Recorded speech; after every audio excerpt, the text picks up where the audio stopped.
एक जंगल में साध नामक मुनि रहते थे। उन्होंने तप करके बहुत सी विद्या हासिल की। एक दिन ध्यान लगाने के बाद जब उनकी आंखें खुलीं तो उनके हाथ में आसमान से एक गिलहरी आ गिरी।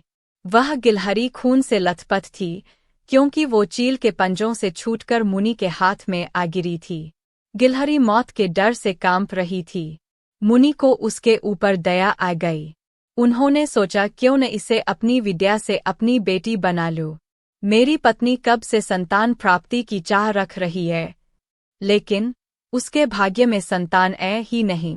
अब यह बात बताकर उसे दुखी करने की जगह कुछ साल इस गिलहरी को ही बेटी बनाकर उसे सौंप देता हूँ।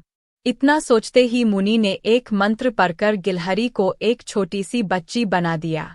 वो उस गिलहरी को बच्ची बनाने के बाद गोद में उठाकर अपनी पत्नी के पास लेकर आए। उन्होंने कहा, लो अब इसे अपनी बेटी मानकर ही पालना। सोच लो, भगवान ने तुम्हारी सुन ली है। मुनि की पत्नी छोटी बच्ची देखकर खुश हो गई। अब गिलहरी से बच्ची बनी लड़की मुनि के घर में बड़े लाड़ प्यार से पलने लगी। मुनि की पत्नी ने कुछ दिनों के बाद बच्ची का नाम वेदांता रखा। मुनि और मुनि की पत्नी दोनों ने बड़े प्यार से वेदांता को पाला। मुनि को बहुत खुशी थी कि उसकी पत्नी को अपनी ममता लुटाने के लिए एक बेटी मिल गई। कुछ समय के बाद उसकी परवरिश में मुनि भूल ही गए कि वो एक गिलहरी है। वेदांता को मुनि ने अच्छी पढ़ाई लिखाई करवाई। देखते ही देखते वेदांता 16 साल की हो गई। अब मुनि की पत्नी को अपनी सुंदर बेटी की शादी करवाने की चिंता होने लगी। उन्होंने यह बात मुनि से की। अपनी बेटी की तरफ देखते हुए मुनि को भी लगा कि इसका अब विवाह हो जाना चाहिए। मुनि ने अपनी पत्नी से कहा कि तुम चिंता मत करो, मैं इसके लिए योग्य वर ढूंढ लूंगा। मुनि को लगा कि मेरी बेटी बहुत सुंदर है और उसकी शिक्षा दीक्षा भी अच्छी हुई है। इसलिए उन्होंने अपनी सिद्धि से सूर्य देव को पुकारा। सूर्य देव ने मुनि को प्रणाम करके बुलाने की वजह पूछी। तब मुनि ने कहा, मेरी बेटी विवाह के योग्य हो गई है। मैं चाहता हूं कि आप इसके पति बनें।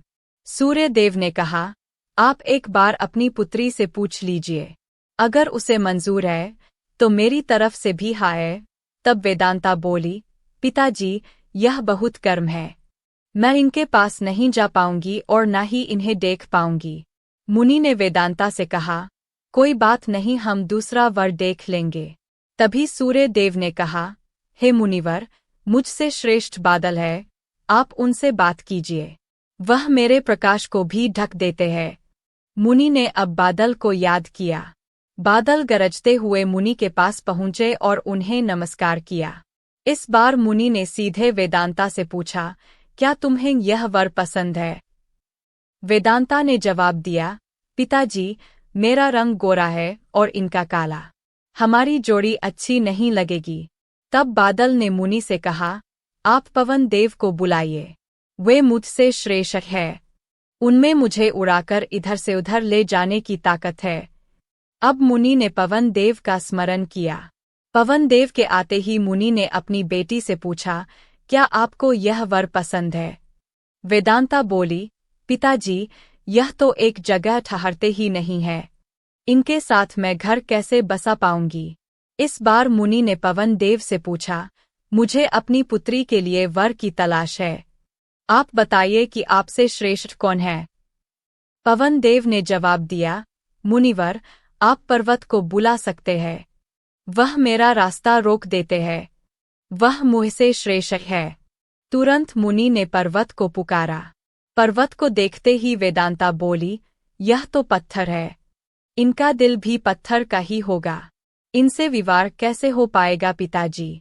मुनि ने हाथ जोड़कर पर्वत देव से पूछा, आपसे श्रेष्ठ कौन है? पर्वतराज ने जवाब दिया, हे मुनि, चूहा मुझ में छेद कर देता है। इस आधार से वह मुझसे श्रेष्ठ है। इतना कहते ही पर्वतदेव के कान से चूहा नीचे कूदा।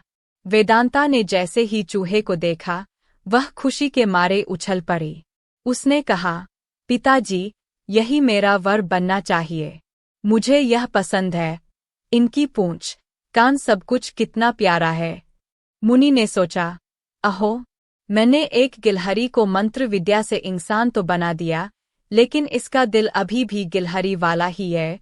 मुनि ने तुरंत वेदांता को गिलहरी बनाया और उसका विवाह चूहे से करवा दिया। विवाह के बाद दोनों खुशी खुशी रहने लगे। कहानी से सीख: इंसान चाहे बाहर से कितना भी बदल